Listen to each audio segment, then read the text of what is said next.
Di awal film kita akan diperlihatkan seorang wanita yang sedang memandangi foto keluarganya di handphonenya. Wanita tersebut bernama Kinoshita.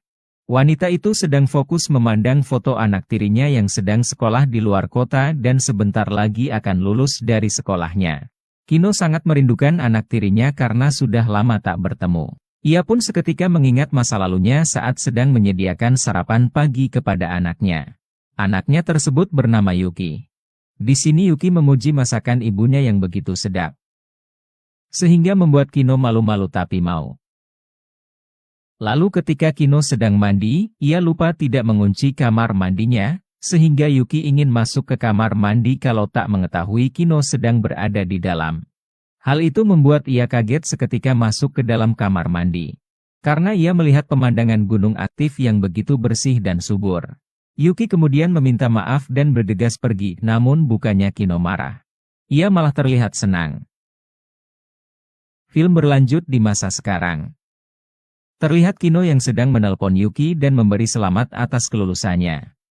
Namun Yuki mengatakan bahwa acara kelulusannya akan diadakan masih seminggu lagi. Dan sebaiknya Kino mengucapkan selamat ketika Yuki melangsungkan acara kelulusan. Setelah selesai menelpon, Kino kembali lagi melihat terus foto Yuki yang ada di handphonenya.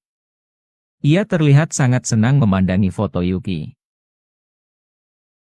Sementara itu Yuki yang sedang berada di kamarnya ditelepon oleh ayahnya, yang mengatakan bahwa ia tak dapat hadir di acara kelulusannya nanti, sebab ada pekerjaan yang harus ia selesaikan. Sebagai anak yang baik Yuki pun berusaha mengerti keadaan ayahnya. Singkat cerita hari upacara kelulusan tiba. Terlihat Yuki yang sedang menuju ke sekolah bersama temannya, lalu ketika sedang mengobrol mereka berdua pun kaget. Karena melihat Kino yang datang untuk menemui Yuki di acara kelulusannya. Hal itu pun membuat Yuki sangat senang karena melihat ibunya datang untuk mendampinginya. Di sini ibunya mengatakan bahwa ia sudah tak sabar ingin bertemu Yuki, dan ayahnya juga menyuruhnya harus pergi melihat Yuki yang akan melangsungkan acara di sekolah. Lalu setelah selesai upacara kelulusan, terlihat mereka bertiga yang sedang asik bersama di taman. Teman Yuki lalu mengatakan bahwa ibunya Yuki sangatlah cantik dan terlihat masih seperti anak muda. Setelah mengatakan itu teman Yuki meminta maaf pamit untuk pulang duluan. Sementara itu, Kino dan Yuki terus melanjutkan jalan-jalannya di taman. Di sini terlihat Kino yang sangat senang sekali karena sudah bertemu dengan Yuki sekaligus jalan bersamanya. Lalu Yuki pun menceritakan masa-masa sekolahnya di SMA. Sementara Kino hanya terus mendengar Yuki yang sedang bercerita dan juga merencanakan sesuatu untuk Yuki.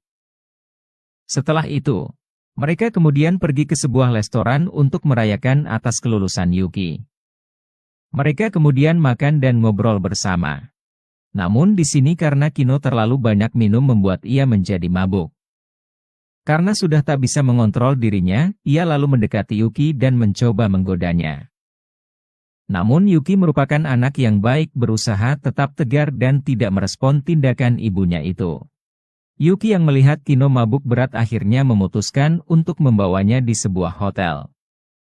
Saat di hotel Yuki kemudian meminta pamit untuk pulang, akan tetapi ketika pergi, Kino langsung menahannya. Di sini Kino meminta agar Yuki bercocok tanam di lahan perkebunannya karena beberapa hari ini, ayahnya yang sibuk bekerja sudah tak pernah pulang ke rumah. Mendengar hal itu, Yuki pun menjadi kaget dan langsung menolak ajakan ibunya itu. Akan tetapi genjutsu dari Kino terlalu kuat sehingga membuat Yuki tak bisa menahan jurus tersebut. Tak lama setelah itu akhirnya mereka pun bermantap-mantap. Esok harinya, terlihat Yuki yang sedang berada di kamarnya yang sedang membereskan barang-barangnya untuk dibawa pulang. Dan tiba-tiba Kino datang ke tempatnya. Ia mengatakan bahwa ia datang untuk membantu Yuki membereskan barang-barangnya, agar Yuki cepat pulang ke rumah. Namun ketika sedang beres-beres Yuki malah terlihat sakni akan ibunya. Hal itu dikarenakan genjutsu dari Kino masih belum hilang dari semalam yang mengakibatkan Yuki meminta kembali untuk bercocok tanam dengan Kino. Tanpa menolaknya, Kino pun langsung menerima ajakan itu dan bersiap menerima serangan dari anaknya. Tak lama setelah itu akhirnya mereka pun langsung bermantap-mantap. Esok harinya sebelum mereka kembali ke kota mereka, Yuki kembali meminta Kino untuk jalan bersamanya. Mereka berdua kini terlihat seperti sepasang kekasih yang baru menjalin cinta dan berpikir bahwa dunia milik mereka berdua. Di mana setiap mereka bertemu mereka selalu saja menyempatkan dirinya untuk mampir ke hotel dan bercocok tanam di lahan perkebunannya Kino. Singkat cerita, Yuki kini sudah pulang ke rumahnya dan terlihat Kino yang sedang mengantarkan suaminya di depan rumah yang akan berangkat kerja.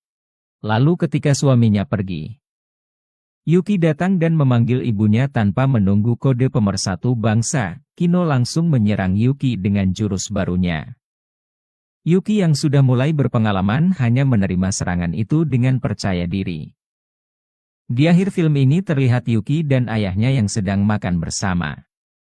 Sementara Kino terlihat sedang berada di dapur menyiapkan mereka sebuah makanan. Di sini Yuki dan Kino masih saja melakukan kegiatan rutin mereka. Sementara ayahnya tak mengetahui apa yang mereka lakukan. Kino pun terlihat sangat senang karena Yuki kini sudah tinggal lagi bersama mereka yang artinya ia kini bisa bercocok tanam setiap hari bersama Yuki. Film pun selesai. Jika kalian suka dengan video seperti ini, jangan lupa ikuti terus berita viral hari ini.